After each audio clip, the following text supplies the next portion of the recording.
Breaking news as we welcome you back here to NFL Live. Much needed help added to Houston in the wide receiver core. Adam, what can you tell us? Well, the New England Patriots have traded Kayshon Boutte to the Houston Texans in exchange for safety Jalen Reed and a 2028 7th-round pick. They had been talking to a number of teams. Boutte had wanted to be traded. He's looking for a new deal. And finally, with the Texans having a need, with Jaden Higgins going down to a torn ACL season-ending injury, they've been in discussions with the Patriots in recent days. This deal was coming together and obviously was finalized this afternoon. I love it for them. A reminder that Tank Dell is on his way back, but they're going to be pretty cautious with that. So, Mina, do you like this move for the Texans?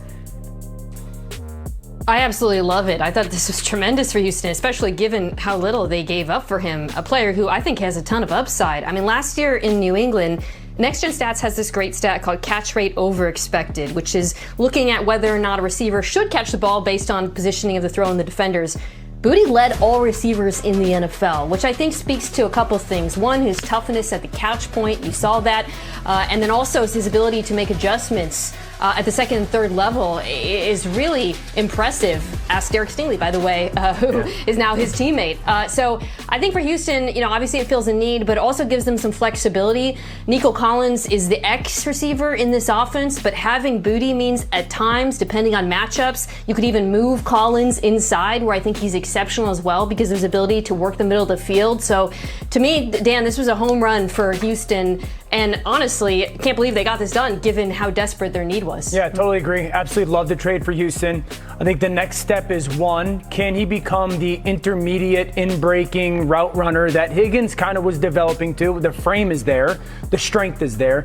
Two, this now gives Houston two guys that are in the top 5 in the NFL in yards per catch. So for Houston, a team that offensively wants to run the football just a little bit better, now you have Kayshon Boutte at 16.7 per catch and then Nico Collins at 15.7 per catch. That's big time. And so we have two receiving threats on the outside that aren't your possession or get the ball in their hands type of guys. They are down the field types of receivers. I love that for this offense. And to Mina's point, the Nico Collins frame with Higgins was so intriguing because I really felt like it balanced and symmetry, made the field very symmetrical.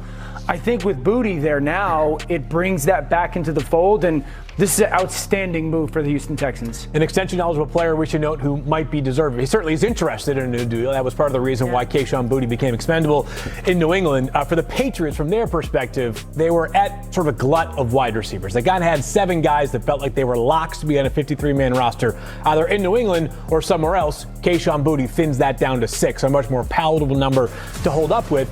And then for Jalen Reed going to New England, a player that during his final couple of seasons at Penn State sort of shape-shifted. A safety who took on some slot corner coverage skills as well. The Patriots have what they believe can be a very good secondary when they have Christian Gonzalez in the fold. He did return to practice today, still with no new contract, I should add. But the Patriots look at this as thinning at one spot and padding an area that they already believe is a strength, but they're going to have to rely on strength in numbers. Yeah, one note, too, just back to the Texans. We just saw them on Monday Night Football in our preseason game, and there is a lot more comfortability with C.J. Stroud and that Nick Caley offense in the second year.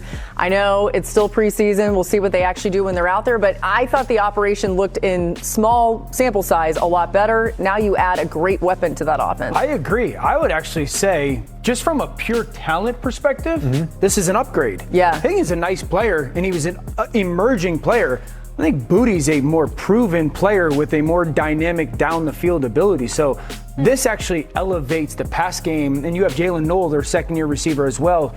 This is an upgrade. Well, Boutte, remember, he co-led the Patriots in touchdown catches in the last 2 seasons, if you're just thinking about how good he was for them. Big-time player. All right, still to come. We got a lot more to get to. With that, what else is going on, Adam, around the league?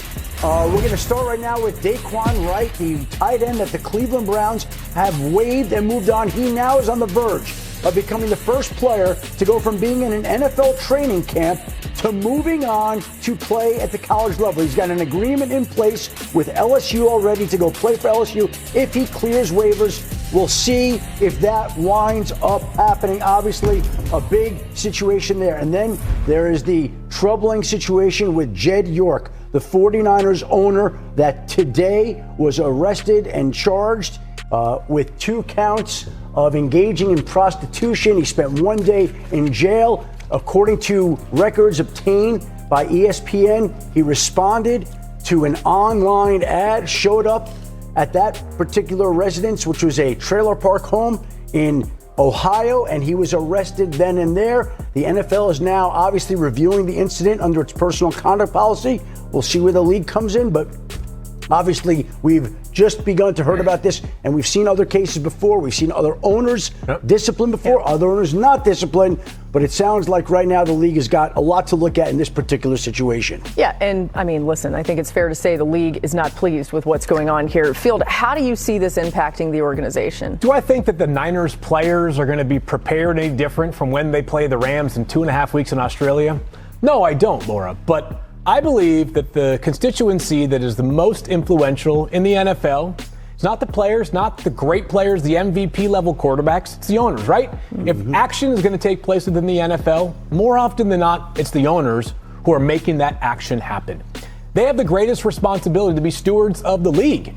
These charges are sickening. They're almost unbelievable. Like I read the story this morning and I thought someone had sent me a fake news story.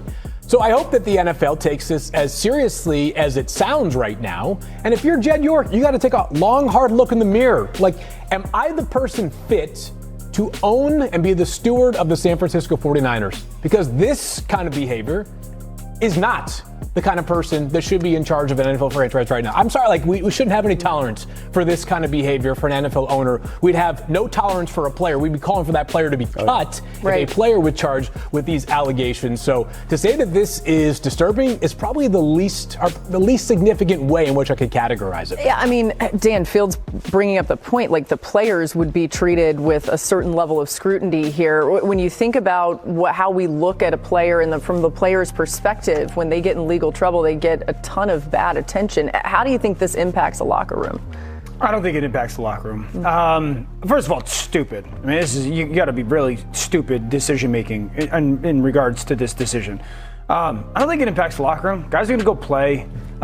Most organizations, you don't have a ton of interaction with the owner as a player. So unless you're the top of the totem pole. This won't change how they go about their business, how they prepare, how they get ready to play. But I do agree with Field. You know, there should be some form of heavy and significant punishment from the NFL. Because once you're at the very top, you should be setting the standard. He obviously didn't.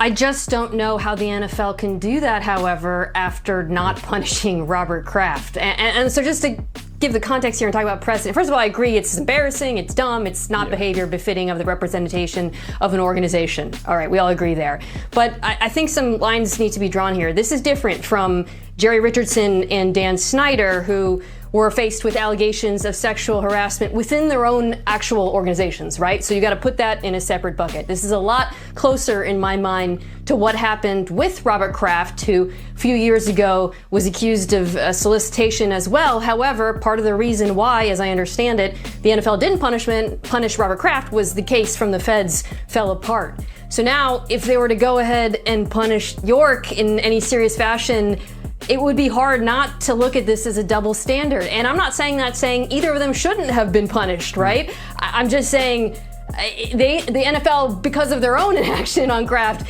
has put themselves in a challenging one here with Jed York because of the similarities between these incidents. Well, listen, the league's going to have a tough decision to make. There's a lot that's going on here the league is going to look into. It's in the court records here in San Francisco that Jed York filed for divorce from his wife in May, which obviously surprised